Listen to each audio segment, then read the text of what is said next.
kita akan coba bedah satu persatu ya faktor-faktor yang cukup membuat kondisi investor mungkin agak sedikit masih tetap wait and see, padahal kata-kata yang dilontarkan oleh The Fed tuh semuanya sudah di price in dan sudah kayaknya sudah mulai terbaca oleh para analis dan juga ekonom. Kita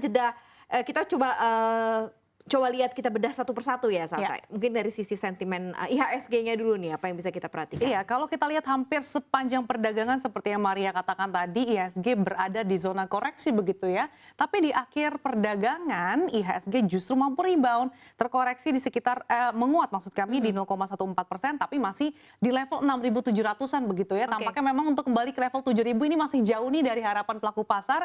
Kemudian dari segi nilai turnover juga masih sepi di bawah rata-rata tahun lalu 15 triliun. Ini bahkan rata-rata nilai transaksi di tahun ini 10 triliun ini sejak year to date begitu ya. Ini mencerminkan bahwa tampaknya memang pelaku pasar ini masih wait and see untuk menempatkan dananya di pasar saham tanah air begitu ya. Apalagi secara year to date asing juga masih melakukan net foreign sale di pasar reguler hingga 2 triliun. Dari segi price performance juga secara year to date IHSG juga masih mencatatkan kinerja koreksi di 1,08%. Jadi meskipun beberapa data-data tanah air cukup ciamik begitu ya, tapi tampaknya belum mampu nih untuk mengangkat performa IHSG untuk menguat di sepanjang tahun ini. Kemudian kalau kita lihat dari segi pergerakan teknikal dari perdagangan kemarin khususnya Maria, IHSG ini bergerak di bawah rentang moving average 20, 50 dan juga 100. Ini patut dicermati begitu ya, kemana sih arah pergerakan IHSG berikutnya. Kalau dari segi support, ini Fibonacci IHSG saat ini berada di 0,38 atau 6.710. Kalau IHSG masih bertahan di atas level ini, tadi ditutup level 66776, artinya kalau di atas ini IHSG masih bisa menjaga ataupun menyentuh resistance berikutnya di Fibonacci 0,5 atau di level 6.780, Maria. Oke, dan kalau kita lihat sebenarnya faktor penggerak utama mungkin penguatan IHSG yang tipis di 0,14%, kita bisa cek juga dari sisi mover stocknya yang ada di sana ya. Dan ternyata memang deretan saham yang baru saja IPO seperti Tron, teknologi karya digital ini naiknya sampai 31,11%. Kemudian diikuti juga dengan Sage, ini menguatnya sampai 35% gitu ya. Dan juga beberapa saham lain yang ada di bawahnya begitu ya, seperti Cuan, MTWI, MKTR yang kenaikannya memang lumayan signifikan karena di atas 10% gitu ya. Apakah memang ini karena sentimen IPO semata?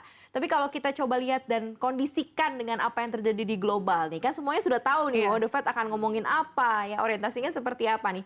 Apakah hanya itu saja faktor mendasarnya atau ada yang lain nih, Sa? Iya, sebetulnya Maria lagi-lagi suku bunga acuan, kemudian kebijakan The Fed ini masih jadi sentimen utama investor pada pekan ini begitu ya. Dimana seperti yang kita sampaikan di awal bahwa Gubernur Bank Sentral Amerika Serikat The Fed Jerome Powell ini menyatakan kalau suku bunga acuan ini kemungkinan akan lebih tinggi dari proyeksi sebelumnya jika diperlukan. Dan bakal ada kebijakan moneter yang lebih ketat ke depannya untuk memperlambat pertumbuhan ekonomi dan juga mengendalikan inflasi. Meskipun sebetulnya secara historis atau dalam beberapa bulan terakhir inflasi moderat gitu ya, tapi perjalanan untuk menurunkan inflasi untuk kembali ke level target 2% ini masih jauh gitu ya. Karena kalau kita lihat sendiri pada Desember lalu, The Fed ini memproyeksikan puncak suku bunga acuan atau terminal rate ini berada di kisaran 5% sampai 5,25%. Nah, dengan pernyataan Powell tersebut artinya kemungkinan lebih tinggi lagi, apalagi pasar tenaga kerja masih kuat, ditambah lagi inflasi yang ternyata juga kembali naik. Nah, berdasarkan data perangkat Fetch Watch saja, pelaku pasar melihat kalau suku bunga acuan The Fed ini akan berada di kisaran 5,5% hingga 5,75% atau naik 100 basis poin dari proyeksi sebelumnya. Kita nantikan bersama pemirsa dan juga Maria, The Fed akan mengumumkan kebijakan moneternya ini pada 23 Maret mendatang yang berisi dot plot atau proyeksi suku bunga ke depannya.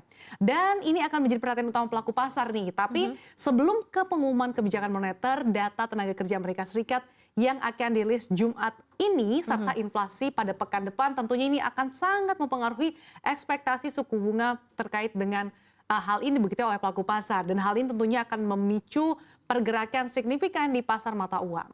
Oke, ini cukup menarik untuk kita perhatikan ya. Nanti efeknya akan seperti apa? Apakah 3 kali kenaikan suku bunga akan dilakukan secepat mungkin karena dia tahu bahwa inflasinya harus tetap dikendalikan, atau memang tetap mengatur jarak nih sampai dengan 2024, 2025 begitu ya, yang sudah diindikasikan untuk level-level inflasi, target inflasi di Amerika Serikat. Nah, kalau kombinasi dengan apa yang terjadi di dalam negeri seperti apa nih, Sa? Iya Maria, tampaknya sebetulnya penguatan hari ini bisa saja pelaku pasar baru merespons nih terkait dengan data cadangan devisa yang diumumkan kemarin, di mana Bank Indonesia melaporkan posisi cadangan devisa Indonesia pada akhir Februari 2023 mencapai 140,3 miliar dolar Amerika Serikat atau meningkat nih dibandingkan dengan posisi pada akhir Januari 2023. Kenaikan ini dipengaruhi oleh penerimaan pajak serta penarikan pinjaman luar negeri pemerintah. Nah, selain itu Maria, ada juga nih rilis survei konsumen Bank Indonesia pada Februari 2023 yang diumumkan hari ini yang mengindikasikan keyakinan konsumen terhadap kondisi ekonomi tetap kuat yang tercermin dari IKK Februari yang terjaga dalam zona optimis atau di atas 100 gitu ya, yaitu di level 122,4. Meski demikian, yang perlu menjadi catatan di sini adalah IKK ini menurun dari level tertinggi 5 bulan di bulan Januari sebesar 123. Artinya hal ini mencerminkan adanya tekanan biaya meningkat menjelang bulan suci Ramadan nih sebentar lagi akhir Maret. Iya ya, kita sudah mau masuk bulan suci Ramadan, Idul Fitri. Pasti kalau di dalam negeri inflasi juga pasti naik gitu ya. Tapi perdagangannya akan relatively cenderung sepi. Nah sekarang aja udah cukup sepi, apa yang akan terjadi nanti nextnya ya. Tapi mungkin harus ada secercah sektor-sektor yang menarik perhatian. Biar marketnya ramai lagi nih, Sa. Apa yang bisa kita perhatikan nih?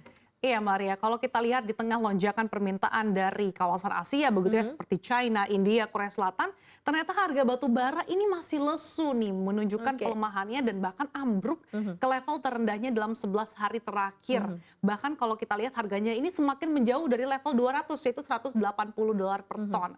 Meskipun impor China sebetulnya melonjak pada 2 bulan pertama di 2023, tapi permintaan dari China ini justru diperkirakan akan melambat. Pasalnya aktivitas industri mereka ini belum sekencang yang diharapkan, sehingga utilisasi pembangkit listriknya pun belum besar. Nah, utilisasi pembangkit listrik batubara China ini baru di kisaran 50-60% pada Februari 2023 atau justru menurun nih dibandingkan kapasitas atau utilisasi 70% pada Januari lalu. Nah, dari sisi pasokan pun ternyata masih menumpuk dan jauh lebih besar dibandingkan rata-rata dalam 5 tahun terakhir, Maria. Oke, ini cukup menarik ya.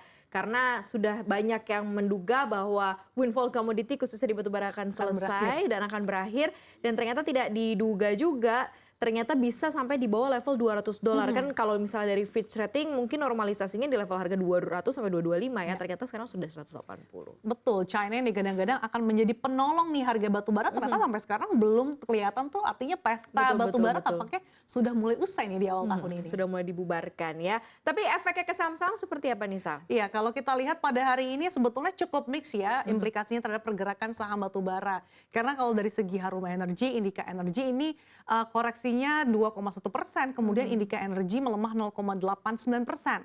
Bumi Resources atau Bumi juga pada hari ini melemah 0,81% seiring dengan pelemahan harga batubara yang saat ini berada di bawah 200 dolar per ton. Sementara itu ITMG atau Indo Tambang Raya justru mampu menguat 2,36%, Maria. Oke, cukup variatif ya. Walaupun dominasinya lebih banyak koreksi yang terjadi karena memang harga komoditasnya, tapi ternyata masih ada juga terbuka opportunity untuk koleksi di beberapa saham-saham based on pertambangan, khususnya pertambangan batubara.